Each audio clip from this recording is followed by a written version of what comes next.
Good morning, welcome to my channel. আমি অনেক দিন পর ভিডিও আপলোড করছি, তো তোমরা প্লিজ দেখো পুরোটা। হ্যাঁ, আর আজকে কয়েকটা ট্রিক্স বলবো যে তোমাদের তাতে ঝটপট আর সুন্দরভাবে এই রান্নাটা হয়ে যাবে। বৃষ্টিটা পড়েই যাচ্ছে সকাল থেকে, তো আজকে মুড মানে খুব একটা ভালো নেই। মানে কি জানো তো, বৃষ্টি পড়লে খালি ঘুম পায় আর বিছানায় শুয়ে থাকতে মন যায়। আর কিছু স্পাইসি খাবার সবার জন হয়, আমার এটা ক্রেভ হয় খুব। আমার মনে হয় যে কিছু কাজ না করতে, বাস বিছানায় শুয়ে থাকতে, বৃষ্টি দেখতে আর উল্টাপাল্টা খাবার খেতে যাই। কিন্তু সেই জন্য উল্টোপাল্টা তো সবসময় খাওয়া যাবে না, ডেইলি এখন বর্ষাকালে বৃষ্টি হবে। সেই জন্য ভাবলাম চলো ঝটপট বানিয়ে নিই প্রেসার কুকারে চিকেন। আর চিকেনটা যেন খুব স্পাইসি টেস্টি হয়, বেশি রিচ করাও যাবে না। এখন ডেলি এরকম খাবার খেলে তো সবার শরীর খারাপ হয়ে যাবে, তাই না? তাই জন্য ভাবলাম অল্প তেলে কীভাবে সুন্দর টেস্টি রান্না করা যায় সেটাই খুঁজে বের করলাম। আমার ভিতরের ইচ্ছাটাকে প্রতিফলিত করার জন্য এখানে একটা প্রেসার কুকার গরম করে দিয়ে দিলাম দুই চামচও হবে না, 1 চামচের একটুখানি বেশি তেল দিয়ে দিলাম, সরষের তেল। তোমরা যে খুশি তেল ইউজ করতে পারো।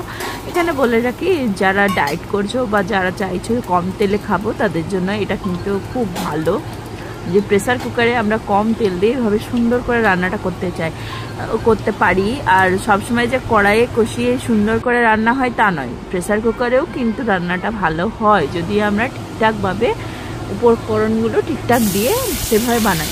তো দেখতেই পাচ্ছ এখানে ফোড়ন দিয়েছি।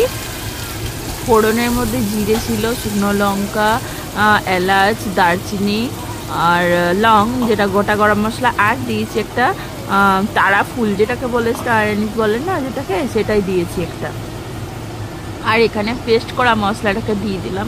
পেস্ট করা মশলার মধ্যে ছিল একটা বড় সাইজের টমেটো আর দুটো বড় সাইজের পেঁয়াজ কিছু করেছিলাম, তার মধ্যে কিছুটা ছিল পেস্টের মধ্যে আর কিছুটা এইভাবে প্রেসার কুকারের মধ্যেই দেবো।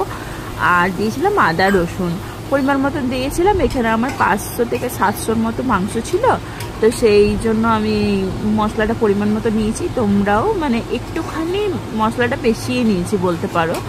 অন্য রান্নাতে আমি একটু কম নিই, অন্যভাবে রান্না, যেহেতু প্রেসার কুকারে আমি একটু স্পাইসি করে করব সেই জন্য একটু মশলাটা বেশি নিয়েছি।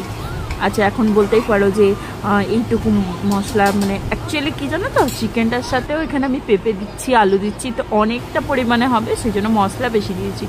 এবার তেলের মধ্যে মশলাটাকে একটুখানি ভাজা হতে দিতে হবে যতক্ষণ না গন্ধটা চলে যায়। এবার শুকনো মশলার মধ্যে এখানে দিলাম, দেখতেই পেলে, হলুদ, নুন, জিরে গুঁড়ো, ধনে গুঁড়ো।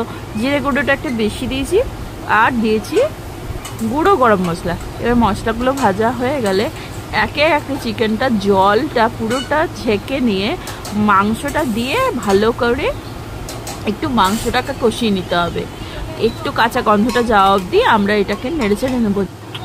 এবার মাংসটা ভালোভাবে কষানো হয়ে গেলে আমরা একটুখানি কালার চেঞ্জ হয়ে যাবে, হাই ফ্লেমে মাংসটা কষাবো। কিন্তু তারপরে যে আমি ধুয়ে রেখেছি বড় করে আলু কেটে আর এখানে পেঁপে, এগুলোকে জল ঝরিয়ে নিচে ভালো করে ধুয়েতে সেগুলোকে দিয়ে দেবো। এবারে এগুলোকে কষানোর যে খুব দরকার সে দরকার নেই, ওরকম মাংস কষানোর পরে উপর থেকে দিয়ে দিলাম। আর যে পাত্রটাতে মশলাটা বানিয়েছিলাম সেই পাত্রটা মানে একটা মিক্সির ছোট পটের যে যতটা জল ধরে পুরো জলটা আমি দিয়ে দিলাম। একটুখানি কষিয়ে নেওয়ার পর, আগেই দিয়ে দিলে কিন্তু কাঁচা গন্ধ থেকে যাবে। এবার এটাকে দেওয়ার পর আরও দুটো ইনগ্রেডিয়েন্টস দেওয়া বাকি। আসল জিনিস হচ্ছে খেলা এইটা, এই গন্ধ লেবুটা। আমি এই রকম চিকেন বানানো থাকলে যখন আমি কম তেল দেব, অবভিয়াসলি আমার চিকেনের সেইভাবে ফ্লেভারটা অতটাও সুন্দর আসবে না, যেটা পুরো তেলে ভাজা করলে যে গন্ধটা আসবে। তাই আমি এখানে সব সময় একটা গন্ধ লেবু পুরো গোটা কেটে দেবই। আর একটুখানি উপর থেকে সাদা অংশটা নয়, শুধু সবুজ অংশটা কখনো ফ্লেভারটা আরও এনহান্স করার জন্য ঘষে গ্রাইন্ডার মানে উপর থেকে একটুখানি ঘষে নিয়ে দিই, গ্রাইন্ডারে নয়, সরি ভুল বললাম। আর এখানে অনেকখানি আমি কাঁচা লঙ্কা নিয়েছি, কাঁচা লঙ্কাগুলো কেটেও নিয়েছি আর 2-1টা গোটাও নিয়েছি, যাতে আমার রান্নার গন্ধটাও সুন্দর আসে আর খুব ঝালটাও ভালোই হয়। তোমরা এবার পরিমাণ বুঝে দেবে। এবারে পুরোটা গন্ধলেবুর রসটা আর এই লঙ্কাটা দিয়ে আমি এবার ঢাকা দিয়ে দেবো। প্রেসার কুকারের সিটি লাগাবো। আর নাড়ানো যাচ্ছেও না, দেখতেও পাচ্ছ নড়ছে না, পুরো ভারী হয়ে গেছে প্রেসারটা। তাই এবারে ঢাকনাটা লাগিয়ে নিয়ে ফ্লেমটাকে রেখে দেব মিডিয়াম টু হাই। তারপরে 3টে সিটি দেব জোরে, যেহেতু আমার খুব সফট চিকেনটা চাই। তোমরা যদি সেটা না চাও তাহলে একটুখানি 2টো সিটি মতো তোমরা দিতে পারো।